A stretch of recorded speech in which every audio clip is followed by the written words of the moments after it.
चलिए कोई बात नहीं, एक और क्रिसमस गीत, उसके बाद हम चलेंगे आधुनिक की तरफ। और आधुनिक सुनने वाले कितने लोग हैं? नागपुरी गीत बहुत है, दिल में तमन्ना छुपा के रखे हुए हैं क्या? सबको चाहिए कोरामिन। तो चलिए एक और गीत क्रिसमस गीत के रूप में मिस्टर पवन दा, और उसके बाद फिर से हम चलेंगे नागपुरी की ओर। नागपुरी गीत, आधुनिक गीत सभी बजेगी और सब नाचने और झूमने के लिए तैयार रहें। डांस थोड़ा कम हो रहा है।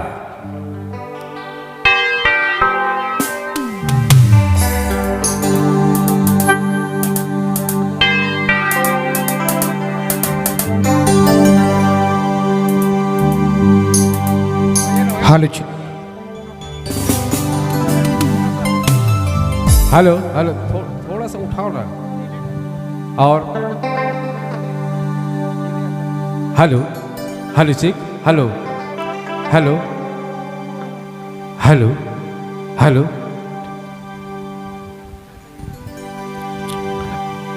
Hello hello.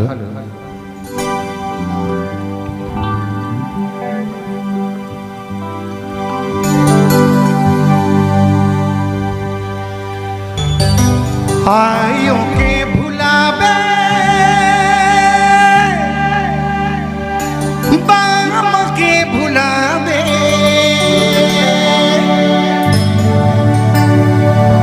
यीशु जन्मदिन के ना भुलावे भैया, मसीह जन्मदिन के ना भुलावे।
बम्बई जावे